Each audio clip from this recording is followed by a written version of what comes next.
Hello friends, आप सभी का स्वागत है हमारे यूट्यूब चैनल द गाइडलाइन पे। आज हम लोग इस वीडियो के माध्यम से प्रकाश के परावर्तन से संबंधित कुछ तथ्यों को सीखेंगे। जैसा कि पिछला वीडियो में हम लोग सीखे थे, पिछले वीडियो में हम लोग प्रकाश के परावर्तन के नियम तक देख लिए थे। आज हम लोग उससे आगे देखेंगे। उससे आगे हमारा टॉपिक आता है प्रतिबिंब, जैसा कि आपको बोर्ड पे लिखा हुआ दिख रहा होगा। यदि आप इससे पीछे के वीडियो को अगर नहीं देखे हैं तो कृपया पहले उसे देखें, ताकि उसको जब आप देखेंगे तभी ये आगे की चीज़ें आपको समझ में आएगी। क्योंकि अभी जो है ये आपका बेस क्रिएट हो रहा है और आप बेस को अच्छे से नहीं समझेंगे तो आगे की क्लास में आपको दिक्कत आएगी। इसलिए ज़रूरी है कि बेस के सभी पार्ट को आप देखते रहें। ये हमारा पार्ट 4 होगा। आप पार्ट 3 वीडियो तक अपलोड है इसमें, आप उसे पहले देख लें, उसके बाद इसे देखेंगे। चलिए तो शुरू करते हैं। आज का हमारा टॉपिक है प्रतिबिंब। प्रतिबिंब को इंग्लिश में इमेज कहते हैं। सबसे पहले जानते हैं कि यह इमेज बनता कैसे है और यह इमेज होता क्या है। जैसा कि यहाँ पे आप डिफिनीशन लिखा हुआ देख पा रहे हैं, लिखा गया है कि प्रतिबिंब किसे कहते हैं। तो इसका परिभाषा लिखा गया है, किसी बिंदु वस्तु से आ रही प्रकाश की किरणें परावर्तन या अपवर्तन के बाद जिस बिंदु पर संसरित होती है या उस बिंदु से अपसरित होती हुई प्रतीत होती है, तो उसे उस बिंदु वस्तु का प्रतिबिंब कहते हैं। मतलब कि मान लीजिए कोई वस्तु है और वहाँ से प्रकाश आ रही है, और जब प्रकाश आती है तो परावर्तन के बाद, मतलब किसी सतह से टकराने के बाद, या तो वह परावर्तित होगी या फिर अपवर्तित होगी। तो परावर्तन के बाद यदि वह परावर्तित हो जाती है तो उसके बाद जो वह जिस बिंदु पर संसरित होगी, संसरित कहने का मतलब है कि वह सभी प्रकाश की किरणें जिस बिंदु पर जाकर के मिलेगी, जमा होगी उस बिंदु को, या फिर अगर अपवर्तित होती है तो जिस बिंदु से प्रकाश जो है वह अपसरित का मतलब होता है कि विभिन्न दिशाओं में फैलना, विभिन्न दिशाओं में फैलती हुई अगर प्रतीत होती हो तो उसी बिंदु को, यानी कि जिस बिंदु पर ये सब क्रियाएं हो रही होगी, उस बिंदु को हम लोग प्रतिबिंब करते हैं। आगे लिखा गया है कि प्रतिबिंब के प्रकार, मतलब प्रतिबिंब कितने प्रकार के होते हैं। जैसा कि आप यहाँ लिखा हुआ देख पा रहे हैं, प्रतिबिंब जो है वह हमारे पास 2 प्रकार के होते हैं। अब यह प्रतिबिंब कौन कौन होता है, आइए इसके बारे में जानते हैं। लिखा गया है कि प्रतिबिंब 2 प्रकार के होते हैं। पहला प्रतिबिंब वास्तविक प्रतिबिंब होता है, दूसरा प्रतिबिंब काल्पनिक प्रतिबिंब होता है। अब जानते हैं इसके बारे में कि वास्तविक प्रतिबिंब किसको कहेंगे, काल्पनिक प्रतिबिंब किसको कहेंगे। तो सिंपल सा इसका छोटा सा डिफिनीशन हम दे सकते हैं कि पूछा जाएगा कि वास्तविक प्रतिबिंब किसे कहते हैं, तो कह सकते हैं कि वो ऐसा प्रतिबिंब जो किरणों के वास्तविक कटान से बनता है, उसे वास्तविक प्रतिबिंब कहते हैं। वहीं अगर इसके बारे में पूछा जाए कि काल्पनिक प्रतिबिंब किसे कहते हैं, तो इसके बारे में हम लोग डिफिनीशन दे सकते हैं कि वो ऐसा प्रतिबिंब जो किरणों के काल्पनिक कटान से बनता है, उसे हम लोग काल्पनिक प्रतिबिंब कहते हैं। कहीं कहीं आपको काल्पनिक प्रतिबिंब को आभासी प्रतिबिंब भी पढ़ने को मिलेगा। फिर भी आपको कन्फ्यूज नहीं होना है, दोनों का मतलब सेम होता है। आइए अब जानते हैं क्या लिखा गया है आगे, कि वास्तविक प्रतिबिंब एवं काल्पनिक प्रतिबिंब में अंतर स्पष्ट करें। मतलब जो आप यहाँ देख पा रहे हैं कि वास्तविक प्रतिबिंब लिखा गया है और इधर काल्पनिक प्रतिबिंब लिखा गया है, इन दोनों प्रतिबिंब में क्या अंतर है इसके बारे में। आइए देखिए हम इसको अंतर को किस प्रकार से लिखे हैं।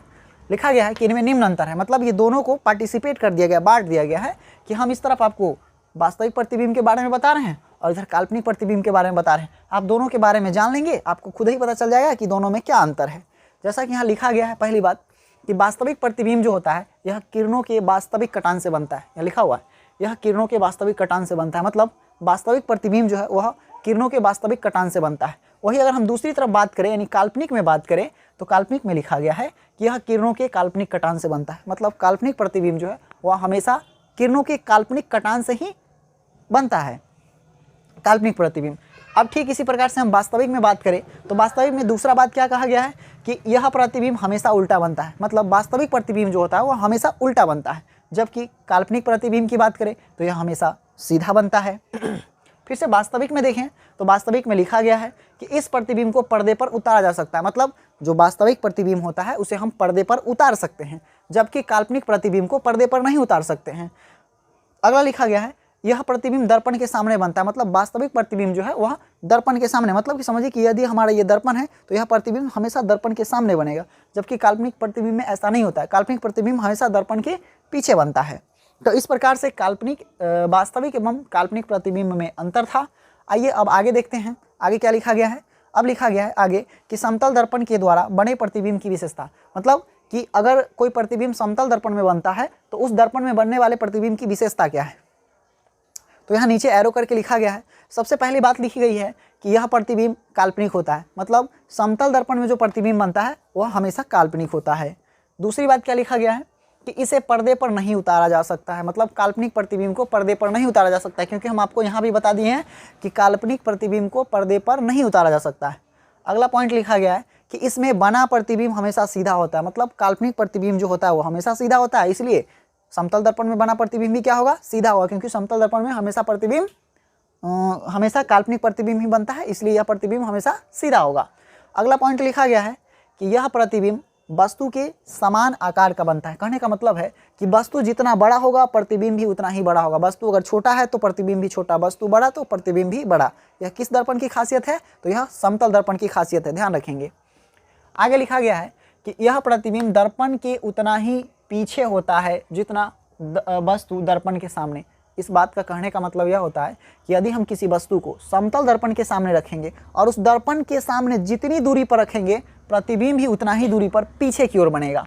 मतलब हम दर्पण के सामने जितनी दूरी पर वस्तु को रखेंगे उस वस्तु का प्रतिबिंब भी दर्पण के पीछे उतनी ही दूरी पर बनेगी।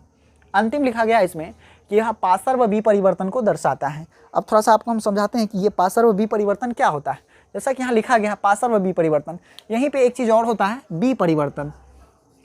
विपरिवर्तन, अब ध्यान से समझिए ये दोनों में अंतर क्या है। पहले हम आपको विपरिवर्तन को समझाते हैं, फिर आपको हम पार्श्व विपरिवर्तन को समझाएंगे। जिसके लिए पहले आपको हम विपरिवर्तन को समझाते हैं, फिर आपको पार्श्व विपरिवर्तन को समझाएंगे। जैसे कि देखिए, मान लीजिए कोई लेटर है, लेटर मतलब आपको समझने के लिए हम एक लेटर ले लेते हैं। जैसे कि आप मान लो यहाँ पे एक लेटर लिखा गया, ये P है, ठीक है। इस P के नीचे यानी कि यहाँ पे एक दर्पण रख दें, यहाँ पे हम एक दर्पण खड़ा कर दें और इस P का प्रतिबिंब जब हम इधर दर्पण खड़ा करेंगे तो आप जानते हैं ये समतल दर्पण है, समतल दर्पण में प्रतिबिंब हमेशा उल्टे साइड में पीछे बनता है, तो यह प्रतिबिंब इस तरफ बनेगा, इस तरफ बनेगा। तो यह प्रतिबिंब देखिए ये जैसा था, क्या ठीक उसी के जैसा इसका प्रतिबिंब बना? नहीं ना, ये ठीक जैसा था उसका ठीक उल्टा हो गया। मतलब इसका कहने का अर्थ है कि इधर से इधर जो इसका प्रतिबिंब बना है यह टोटली 180 डिग्री पर मूव कर गया है। तो जब किसी वस्तु का प्रतिबिंब 180 डिग्री पर मूव कर जाए और वो भी क्षैतिज अक्ष के पड़ित, तो इस स्थिति को जो है हम लोग पार्श्व विपरिवर्तन कहते हैं। इस स्थिति को पार्श्व विपरिवर्तन कहते हैं, ठीक है। तो ये हमारा पार्श्व विपरिवर्तन हो गया। अब देखते हैं, गलत बोला गया यहाँ पे कि ये क्षैतिज अक्ष नहीं बल्कि ये लंबवत है ना, उदाग्र कह सकते हैं या लंबवत कहेंगे। लंबवत अक्ष के परित अगर यह घूमेगा तो ये हमारा पार्श्व विपरिवर्तन को दर्शाएगा। जबकि अगर यही बात हम करें, ऐसा मान लीजिए कि P लिखा गया है और यह इसको क्षैतिज बोलते हैं। क्षैतिज कहने का मतलब जो पृथ्वी के समानांतर होती है उसे क्षैतिज कहा जाता है। तो अगर यह क्षैतिज अक्ष पे मुड़े, इस तरह से ये बन जाए, इस तरह से, तो ध्यान से देखिए यहाँ भी 180 डिग्री के एंगल पे मुड़ रहा है, यहाँ भी 180 डिग्री के एंगल पे मुड़ रहा है और यहाँ भी 180 डिग्री के एंगल पे मुड़ रहा है। तो ये दोनों में अंतर क्या है? ये दोनों में अंतर केवल इतना है कि ये जो है लंबवत, मतलब जो चीज़ें धरती पर सीधा खड़ा होता है उसको लंबवत कहते हैं।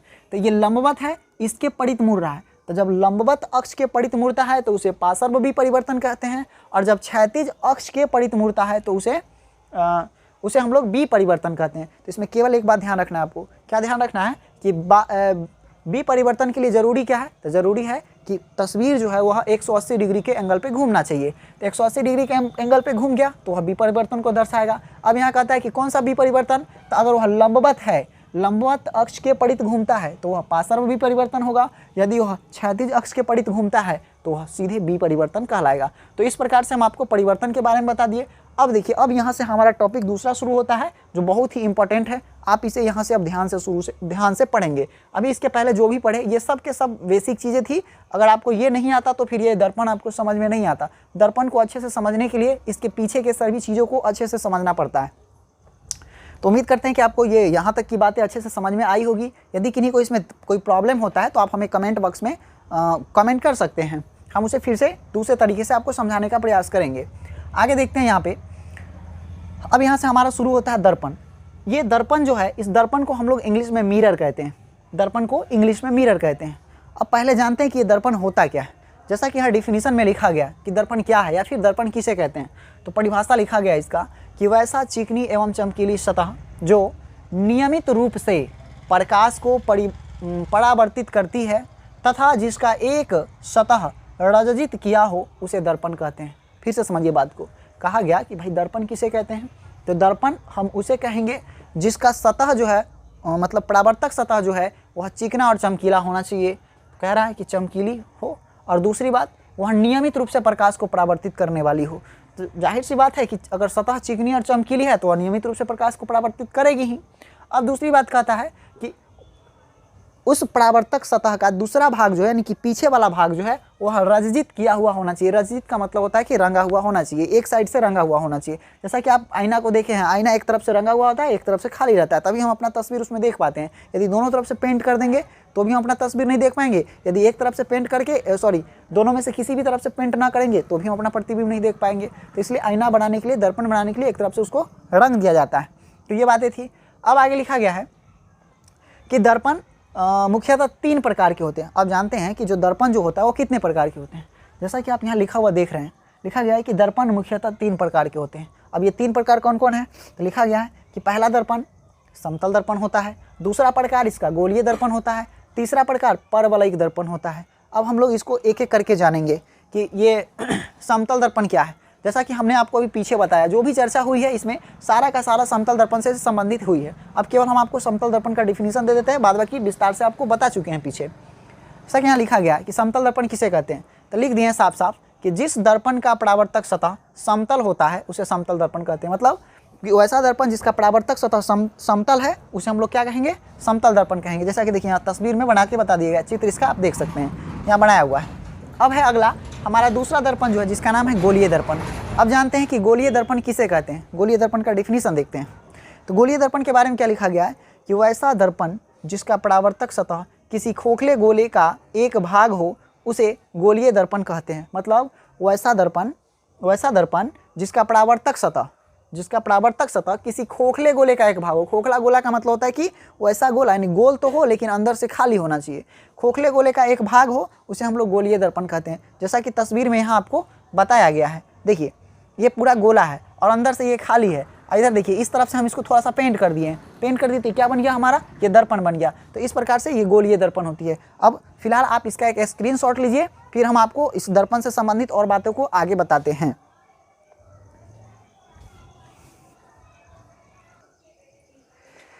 चलिए अब आगे देखते हैं बचे हुए पार्ट्स को। हम अभी आपको बताए थे गोलीय दर्पण के बारे में। अब जानते हैं कि ये गोलीय दर्पण कितने प्रकार के होते हैं। जैसा कि आप बोर्ड पे लिखा हुआ देख रहे हैं, गोलीय दर्पण 2 प्रकार के होते हैं। याद रखेंगे, गोलीय दर्पण 2 प्रकार के होते हैं। कौन कौन सा, तो पहला है अवतल दर्पण, दूसरा है उत्तल दर्पण। यह जो हमारा गोलीय दर्पण है ये 2 प्रकार का होता है। पहला हमारा अवतल दर्पण और दूसरा उत्तल दर्पण। अब चलिए इसको विस्तार से जानते हैं एक एक करके। यहाँ लिखा गया है अवतल दर्पण किसे कहते हैं। सबसे पहले आप अवतल दर्पण को पहचानते हैं, जानेंगे कैसे कि कौन है जो अवतल दर्पण है, कैसा उसका चित्र होता है, इसको देखते हैं। फिर इसका परिभाषा को देखते हैं।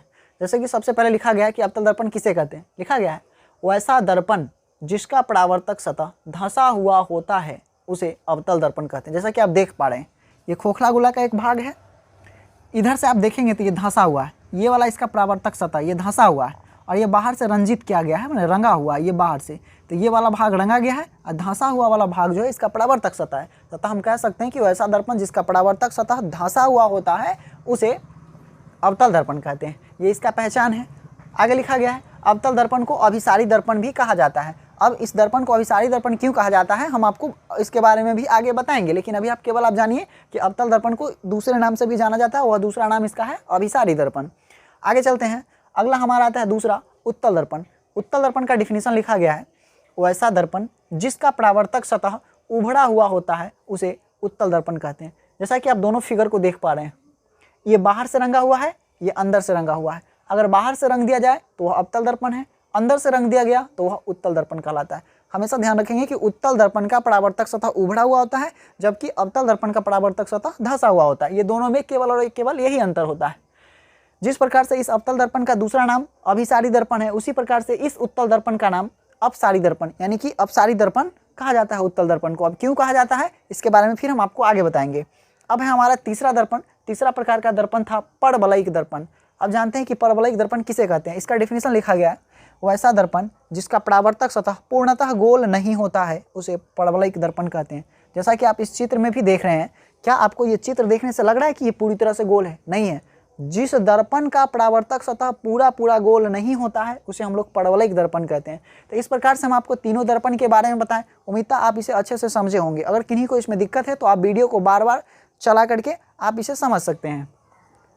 तो यहाँ तक तो हमारा दर्पण का परिचय था। अब हम आगे बढ़ते हैं कि इस दर्पण को हमको और अच्छे से पढ़ने के लिए इसमें कौन कौन से पदों की आवश्यकता होती है। जैसा कि यहाँ टॉपिक डाला गया है कि गोलीय दर्पण से संबंधित विभिन्न पद, मतलब गोलीय दर्पण में और कौन कौन से महत्वपूर्ण पद है। सो देखिए महत्वपूर्ण पद कितने हैं, तो 5 है। 5 महत्वपूर्ण पद है जिसको मैंने यहाँ पे लिख रखा है। अब थोड़ा सा आपको चित्र के हिसाब से समझाते हैं। जैसा कि आप जानते हैं इस दर्पण को हम लोग गोलीय दर्पण कहते हैं। गोलीय दर्पण में यहाँ लिखा गया कि एम और एन, एम एन जो है ये हमारा गोलीय दर्पण है। और गोलीय दर्पण में भी कौन सा दर्पण था, अवतल दर्पण। अब अवतल दर्पण में हम किस पॉइंट को क्या बोलते हैं इसके बारे में हम आपको समझाते हैं। जैसा कि आप यहाँ पे लिखा हुआ देख रहे हैं, इस वाले पॉइंट को दर्पण का ध्रुव कहा जाता है। याद रखेंगे, इस पॉइंट को दर्पण का ध्रुव कहते हैं। इस खोखले गोले का जो बीच का पॉइंट होता है, इस खोखले गोले का पॉइंट जो बीच का पॉइंट होता है उसको हम लोग कहते हैं वक्रता केंद्र। इस पॉइंट को ध्रुव, इस पॉइंट को वक्रता केंद्र। दोनों में अंतर क्या है, यह जो है वक्रता केंद्र जो है यह खोखला गोला का केंद्र होता है, जबकि ध्रुव जो है वह दर्पण के ज्यामितीय सतह का केंद्र होता है। ज्यामितीय सतह का केंद्र, ये दर्पण का ध्रुव जो होता है वो ज्यामितीय सतह का केंद्र होता है, जबकि वक्रता केंद्र गोला का केंद्र होता है। अब हम जानते हैं ये बीच से एक लाइन गया हुआ है, इस लाइन को हम लोग मुख्य अक्ष कहते हैं। तो इस प्रकार से हम आपको इसके बारे में समझा दिए। अब ये ध्रुव और वक्रता केंद्र के बीच की जो दूरी होती है इसको हम लोग वक्रता त्रिज्या कहते हैं। हमने आपको यहाँ पर लिख करके फिगर से समझा दिया। और किन्हीं को दिक्कत है तो आप फिर से आप वीडियो को पीछे करके देखेंगे तो आपको समझ में आ जाएगा। तो इस प्रकार से हमें दर्पण में 5 महत्वपूर्ण पद पढ़ने को मिलता है। अब आइए इसके डिफिनीशन को जानते हैं कि भाई ध्रुव किसे कहेंगे, प्रधान अक्ष किसे कहेंगे, इस सब के बारे में। जैसा कि पहला लिखा गया कि ध्रुव किसे कहते हैं, चलिए जानते हैं। गोलीय दर्पण के ज्यामितीय केंद्र को दर्पण का ध्रुव कहते हैं। जैसा कि मैंने आपको यहाँ पे बता दिया है कि दर्पण के ज्यामितीय केंद्र कहने का मतलब को जो दिख रहा होता है, दर्पण जो दिख रहा होता है, जैसे कि यहाँ देखिए ये हमारा अवतल दर्पण है, ये जैसा दिख रहा है, इसका बीच भाग आपसे पूछा है तो क्या कहिएगा, ये नहीं कहिएगा कि यहाँ पे जो है, तो जो इसका केंद्र बनेगा यानी ज्यामितीय सतह का जो केंद्र बनेगा यही इसका ध्रुव कहलाता है। तो इस प्रकार से मैंने यहाँ लिख दिया हूँ। और इस ध्रुव को हमेशा पी से सूचित करते हैं। ये बहुत ही इंपॉर्टेंट है, आप इसे याद रखेंगे कि दर्पण के ध्रुव को पी से सूचित किया जाता है। देखिए यहाँ से पी फॉर पोल होता है, इंग्लिश में इसे पोल भी बोला जाता है। तो इसे प्रायः पी से सूचित किया जाता है। अगला लिखा गया प्रधान अक्ष। क्या लिखा गया है कि दर्पण के ध्रुव एवं वक्रता केंद्र को मिलाने वाली रेखा को प्रधान अक्ष कहते हैं। देखिए दर्पण के ध्रुव और वक्रता केंद्र ये दोनों को मिलाने वाली जो रेखा गई हुई है इसी रेखा को क्या कहते हैं, प्रधान अक्ष कहते हैं। आगे लिखा गया है कि इसे मुख्य अक्ष भी कहा जाता है, मतलब इस प्रधान अक्ष को मुख्य अक्ष भी कहा जाता है। अगला है वक्रता त्रिज्या। वक्रता त्रिज्या कहाँ हमारा, यहाँ पे है वक्रता त्रिज्या, यहाँ से यहाँ यानी कि इसके बीच की दूरी को क्या लिखा गया है कि दर्पण के ध्रुव एवं वक्रता केंद्र के बीच की दूरी को वक्रता त्रिज्या कहते हैं। जैसा कि आप देख पा रहे हैं ध्रुव एवं वक्रता केंद्र इसके बीच की दूरी को ही हम लोग वक्रता त्रिज्या कहते हैं। तो इस प्रकार से ये लिखा गया है। आगे क्या लिखा है कि इसे प्रायः बड़ी आर से सूचित करते हैं। ये भी महत्वपूर्ण बिंदु है, आप इसे याद रखेंगे कि दर्पण के वक्रता केंद्र को बड़ी आर से सूचित करते हैं। दर्पण के वक्रता केंद्र को बड़ी आर से सूचित करते हैं, यहाँ लिखा गया है। अब अंत में है हमारा बच गया दर्पण का द्वारक। अब दर्पण का द्वारक किसे कहते हैं, तो इसमें कंफ्यूज होने की जरूरत नहीं है। बहुत लोगों को ये चीज़ें समझ में नहीं आता कि चौड़ाई किधर से देखेंगे दर्पण का। तो देखिए हम मान लेते हैं कि ये हमारा यहाँ पे दर्पण है, तो दर्पण का ये जो चौड़ाई होता है, ये वाला यहाँ से यहाँ तक की जो दूरी देखेंगे यही हमारा चौड़ाई कहलाएगा। ये वाला दूरी हमारा दर्पण का चौड़ाई कहलाएगा। तो दर्पण का ये चौड़ाई कहलाएगा, तो इसी चौड़ाई को हम लोग दर्पण का द्वारक कहते हैं। तो इस प्रकार से हम आपको दर्पण से संबंधित सभी महत्वपूर्ण पदों के बारे में अभी जानकारी दिए। यदि इसमें किन्हीं को समझने में किसी प्रकार का कोई इशू हो रहा हो तो आप हमें कमेंट करके अवश्य बताएंगे। हाँ, ये भी बताएंगे कि हमारा वीडियो आपको कैसा लगा। अच्छा लगा हो तो कमेंट में एक लिख करके गुड भेजें और हमारे वीडियो को लाइक करें। तो आज जो है हम लोग वीडियो को यहीं पे समाप्त करते हैं, फिर इसके बचे हुए पार्ट्स को अगले वीडियो में देखेंगे। यदि आपको हमारा वीडियो अच्छा लगता है तो कृपया हमारे चैनल को सब्सक्राइब करें, हमारे वीडियो को अधिक से अधिक अपने दोस्तों तक शेयर करें ताकि आप भी सीखें और अन्य लोगों को भी उन्हें भी सीखने का मौका दें। थैंक यू, जय हिंद।